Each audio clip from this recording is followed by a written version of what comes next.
Hello friends, welcome to R S ইউটিউবের। আজকে আমরা ম্যাথস পেডাগজি যে টপিকটা পড়বো সেটা হচ্ছে শিক্ষণ মডেল। এই শিক্ষণ মডেলের আজকে আমরা কিছু কিছু ইম্পর্টেন্ট মডেল রয়েছে, মডেলগুলো সম্পর্কে এক একটা ক্লাসে আমরা আলাদা করে আলোচনা করব। আজকের ক্লাসে আমরা শিক্ষণ মডেল কী, সেই সম্পর্কে ধারণা, সেগুলো কিভাবে কাজ করে, সেগুলোকে কিভাবে ব্যবহার করা যায়, তার কী কী যে ভেতরে যে কী কী জিনিস নিয়ে এগুলো গঠিত হয়, সেগুলোই আজকে আমরা মূলত দেখব। তো ভিডিওটা স্টার্ট করার আগে বলি যে ভিডিওটা প্রথম থেকে শেষ পর্যন্ত ধৈর্য সহকারে দেখো। আর যারা চ্যানেলে ফার্স্ট টাইম ভিজিট করছো তারা কিন্তু অবশ্যই চ্যানেলকে সাবস্ক্রাইব করো। আর সাবস্ক্রাইব বাটনের পাশে থাকা যে বেল আইকন রয়েছে সেখানে অলে ক্লিক করো, তাহলে যখনই আমি কোনো নতুন ভিডিও তোমাদের জন্য আপলোড করব তার নোটিফিকেশান তোমাদের কাছে পৌঁছে যাবে। যারা অলরেডি চ্যানেলে রয়েছে তাদের মধ্যে হয়তো একটা কনফিউশন তৈরি হচ্ছে যে আমি ম্যাথস পেডাগজির উপরে এমসিকিউ স্টার্ট করেছিলাম, আবার কেন ডেসক্রিপটিভ করছি।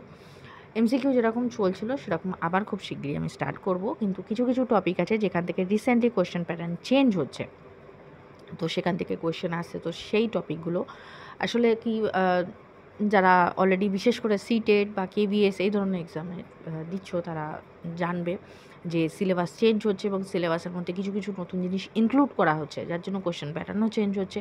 তো সেই হিসেবে যদি আমাদের স্টেটেরও পরীক্ষা হয়, বিশেষ করে যেহেতু আপার প্রাইমারি লেভেলে অনেক দিন পরীক্ষা হয়নি বা নতুন যে প্রাইমারি হবে সেখানেও ম্যাথ সিলেবাসে কিন্তু সেইগুলোকেই ইনক্লুড করা হবে। সেই জন্যই যেগুলো নতুন ইনক্লুড করা হচ্ছে সেই টপিকগুলোকেই কিন্তু আবার ডেসক্রিপটিভ হিসেবে আলোচনা করছি, এবং তার পাশাপাশি এমসিকিউ কিন্তু পরীক্ষার আগে, অর্থাৎ এই ডেসক্রিপটিভের টপিকগুলো হয়ে গেলে আবার এমসিকিউগুলো যেরকম চলছিল সেরকম চলবে। ইন্ট্রোডাকশন একটু বেশি হয়ে গেল, তো চলো আজকের যেটা টপিক সেখানে যাওয়া যায়। প্রথমেই দেখব যে এই গণিতের যে মডেল বলা হচ্ছে, শিক্ষণের যে মডেল সেটা কী। শিক্ষাবিজ্ঞানী ও মনোবিজ্ঞানীগণ বিভিন্ন সময় শিক্ষাদানের জন্য দীর্ঘ সময় ধরে গবেষণা করেছেন, এবং সেই দীর্ঘ গবেষণা এবং তাদের যে অভিজ্ঞতা তার ফসলস্বরূপ অনেক ধরনের শিখন তত্ত্ব আবিষ্কৃত হয়েছে। আমরা এর আগেও বিভিন্ন তত্ত্ব দেখেছি। সেই তত্ত্বগুলির উপর নির্ভর করে গবেষকগণ বিভিন্ন ধরনের টেকনিক, বিভিন্ন ধরনের মেথড, অর্থাৎ টিচিং টেকনিক, টিচিং মেথড, এগুলো আবিষ্কার করা হয়েছে। এই টিচিং মেথডগুলোর উপরে আলাদা করে ক্লাস করানো আছে। যারা দেখোনি আমি তাদের জন্য বলবো যে আই বাটনে আমি এর ডেসক্রিপটিভ বা প্লে লিস্টে দেখতে পারো, আই বাটন থেকেও ক্লিক করে দেখতে পারো প্লে লিস্ট, সেখান থেকে কিন্তু তোমরা এগুলো পেয়ে যাবে। মূলত এই জাতীয় যে কৌশলগুলো, টেকনিকগুলো বা মেথডগুলোকে শিক্ষণের যে উদ্দেশ্য সেগুলোকে সুনির্দিষ্ট করার জন্য শিক্ষণ মডেল হিসেবে বিবেচনা করা হয়ে থাকে। অর্থাৎ যে টেকনিক বা মেথডগুলোতে আলোচনা করা হবে সেগুলোকে শিক্ষণ মডেল বলা হয়ে থাকে, এবং সেগুলো কিভাবে কাজ করে সেগুলো এবার আমরা দেখব। প্রথমত আগের উপাদানগুলো আমরা দেখব। এর যে উপাদানগুলি রয়েছে সেগুলো হচ্ছে 6টা উপাদান থাকে। প্রথম হচ্ছে ফোকাস। এটা হচ্ছে এর মানে শিক্ষণ মডেলে যেটা কেন্দ্রীয় যে বিষয়, যে মূল বিষয় সেটা নির্দেশ করে, এবং শিক্ষণের যেটা লক্ষ্য সেটাকে কেন্দ্র করেই তার উপরে ফোকাস করা হয়। নেক্সট হচ্ছে বিন্যাস, বা যেটাকে আমরা সিনট্যাক্স বলে থাকি। কোনো পাঠের বিভিন্ন ধাপের যে ধারাবাহিক যে কার্যক্রম থাকে সেই ধারাবাহিক কার্যক্রমের যে বিবরণ সেটাই হচ্ছে তার বিন্যাস বা তার সিনট্যাক্স। নেক্সট হচ্ছে সামাজিক কাঠামো, বা যেটাকে সোশ্যাল সিস্টেম বলা হয়। সোশ্যাল সিস্টেম বলতে কি এখানে শিক্ষক শিক্ষার্থীর মধ্যে কী ধরনের সম্পর্ক রয়েছে সেই সম্পর্কের ধরন, সেই প্রকৃতি, সেটাকে বলা হচ্ছে। নেক্সট হচ্ছে প্রতিক্রিয়ার নীতি বা প্রিন্সিপাল অফ রিয়াকশান, নীতিমালা বা রিয়াকশানস বলা হচ্ছে। কোনো পাঠদানের ক্ষেত্রে শিক্ষক ও শিক্ষার্থীর যে প্রত্যাশিত যে কার্যক্রম এবং যে প্রতিক্রিয়ার যে প্রকৃতি সেটার যে বিবরণ সেটাই হচ্ছে এই পর্যায়ে সেগুলোকে লিপিবদ্ধ করা হয়। নেক্সট হচ্ছে সহায়তা দানের প্রক্রিয়া বা সহায়তার পদ্ধতি, যেটাকে সাপোর্ট সিস্টেম বলা হচ্ছে। প্রত্যেক শিক্ষণ মডেলে কিন্তু শিক্ষণ কার্যক্রম পরিচালনার জন্য কিছু শিক্ষণের শর্ত থাকে, যেগুলো শিক্ষণের লক্ষ্য উদ্দেশ্যের জন্য দেওয়া হয়, এবং সেক্ষেত্রে কিছু যে সুনির্দিষ্ট শর্ত থাকে সেগুলো পূরণ করার জন্য যে সুযোগ সুবিধা বা সহায়তা প্রদান করা হয় সেটাকেই বলা হচ্ছে সহায়তা পদ্ধতি বা সহায়তা দানের প্রক্রিয়া। লাস্ট হচ্ছে প্রয়োগ বা অ্যাপ্লিকেশন। শিক্ষার্থী যে কাছ থেকে যে প্রাপ্ত ধারণা রয়েছে সেগুলো যে নতুন সবসময় যে শিক্ষকই বা শিক্ষিকার কাছ থেকেই ধারণা নেওয়া হবে এরকম কোনো ব্যাপার নয়। শিক্ষার্থীর কাছ থেকেও নিত্য নতুন ধারণা নেওয়া যেতে পারে। সেক্ষেত্রে যে নিত্য নতুন ধারণা আসবে সেগুলো নতুন নতুন ক্ষেত্রে প্রয়োগ করার ক্ষেত্রেই যদি সক্ষমভাবে সেটাকে বা সফলভাবে প্রয়োগ করা যায় সেটাই হচ্ছে প্রয়োগ বা অ্যাপ্লিকেশান। তাহলে এর কাজগুলো কি এবার আমরা একটু দেখে নেব। আগে এর শ্রেণী বিভাগ দেখে নিই। শ্রেণী বিভাগ হচ্ছে প্রধানত 4টে ভাগে করা হচ্ছে। একটা হচ্ছে সামাজিক মিথস্ক্রিয়া অনুযায়ী যে শ্রেণীবিভাগ, সেক্ষেত্রে তার কাজগুলো কি করা হচ্ছে বা এর আলোচনাযোগ্য বিষয় কি হচ্ছে, সেখানে হচ্ছে দলীয় অনুসন্ধানমূলক বিভিন্ন কাজ করানো হবে, সামাজিক রীতিনীতির শিক্ষণ দেওয়া হবে, ব্যক্তিগত পার্থক্য অনুধাবন করা হবে এবং তাকে সেই অনুযায়ী সামাজিক পরিবেশের সঙ্গে অভিযোজন ঘটানো হবে। নেক্সট হচ্ছে তথ্য প্রক্রিয়াকরণ। সেক্ষেত্রে আলোচ্য বিষয়বস্তুগুলো কি হবে, তথ্য সংগ্রহ, তথ্য সংগঠন এবং সেগুলোকে সুসংবদ্ধ করে কাজে লাগাতে হবে। চিন্তনের জন্য মৌলিক দক্ষতার মাধ্যমে যে ধারণা, সেগুলোকে অর্জন করতে হবে।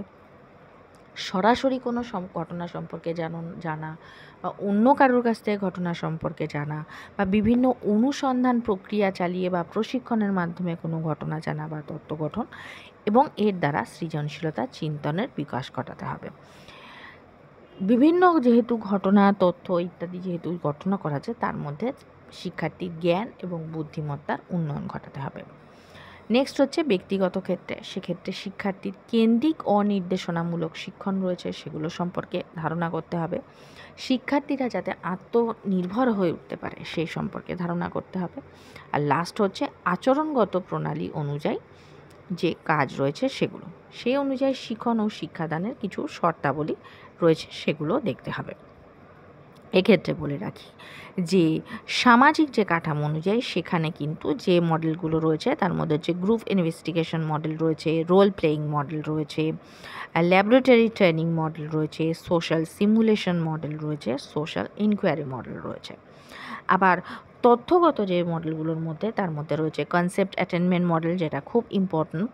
তারপরে রয়েছে ইন্ডাকটিভ থিঙ্কিং মডেল রয়েছে, অ্যাডভান্স অর্গানাইজেশন মডেল রয়েছে, মেমোরি মডেল রয়েছে, বায়োলজিক্যাল সায়েন্স ইনকোয়ারি মডেল রয়েছে, কগনিটিভ ডেভেলপমেন্ট মডেল রয়েছে। থার্ড আমরা যেটা দেখলাম যে ব্যক্তিগত ক্ষেত্রে, তার মধ্যে রয়েছে সিনথেসিস মডেল রয়েছে, অ্যাওয়ারনেস ট্রেনিং মডেল রয়েছে, ক্লাসরুম টিচিং মডেল রয়েছে। নেক্সট লাস্ট যেটা বিহেভিয়ারিয়াল সিস্টেম বা যেটা আমরা আচরণগত প্রণালীর দিক থেকে হচ্ছে, তার মধ্যে মডেল রয়েছে যেটা self control thought operant method, stress reduction model, assertive training model, এগুলো কিন্তু উল্লেখযোগ্য। এর মধ্যে যেগুলো সবথেকে বেশি উল্লেখযোগ্য সেই মডেলগুলো আমরা আলাদা আলাদাভাবে আলোচনা করব।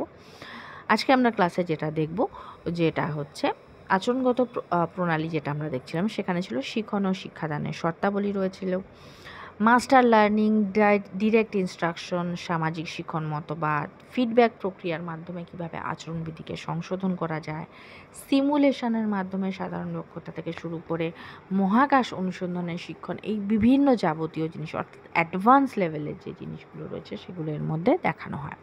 এগুলো তো হচ্ছে শ্রেণী বিভাগ অনুযায়ী তার আলোচনা ক্ষেত্র। কিন্তু এই মডেলগুলো কিভাবে কাজ করে, মডেলের প্রধান কাজ হচ্ছে কারিকুলাম বা পাঠ্যক্রম ডিজাইন করা, শিক্ষক বা শিক্ষিকাকে পাঠদানে যথোপযুক্ত কলাকৌশল এবং শিক্ষণ সামগ্রী নির্বাচনে সহায়তা করা, শিক্ষণ পদ্ধতি কার্য করার জন্য একটা পরিকল্পনা করা, শিক্ষক শিক্ষিকাদের যথাযথ নির্দেশ প্রদান করা, শিক্ষণ প্রক্রিয়া কার্যকরভাবে সম্পন্ন করার উপায় উল্লেখ করা, শিক্ষক শিক্ষার্থীর মিথস্ক্রিয়া সৃষ্টিতে সহায়তা করা, শিক্ষার্থীদের আচরণিক পরিবর্তনের নির্দেশনা প্রদান করা, শিক্ষার্থীদের ফিডব্যাক গ্রহণের সময় প্রতিফলন অনুশীলনে শিক্ষক বা শিক্ষিকাদের মৌলিক নির্দেশনা দানে সহায়তা করা, শিক্ষক বা শিক্ষিকা নিজের দুর্বল এবং সবল দিকগুলো বিশ্লেষণ করা। শুধু যে শিক্ষার্থী দুর্বল বা সবল দিকগুলো বিশ্লেষণ করতে হবে তা নয়, শিক্ষক বা শিক্ষিকারও দুর্বল বা সবল দিকগুলোকে বিশ্লেষণ করতে হবে। মূল্যায়নের মাধ্যমে শিক্ষণ পরিকল্পনার প্রণয়ন, বাস্তবায়ন, উপযুক্ত যে ফলো আপ রয়েছে সেই ফলো আপ কার্যক্রম গ্রহণের সহায়তা প্রদান করা। এছাড়াও কি একটি সম্পূর্ণ ও নিখুঁত পাঠ পরিকল্পনা গঠন করা, যেটাকে লেসন প্ল্যানিং বলা হচ্ছে। এক্ষেত্রে গণিত শিক্ষণ মডেলের লেসন প্ল্যান কী, লেসন প্ল্যানিং কীভাবে করতে হয় সবই কিন্তু আমরা দেখব একে একে। তো চ্যানেলের সাথে যুক্ত থাকো, আর যারা যদি ভিডিও ভালো লেগে থাকে তাহলে অবশ্যই ভিডিওকে একটা লাইক করো, বন্ধুদের সাথে বেশি করে শেয়ার করো, তার পাশাপাশি কিন্তু অবশ্যই সাবস্ক্রাইব বাটনে ক্লিক করে চ্যানেলটাকে সাবস্ক্রাইব করো।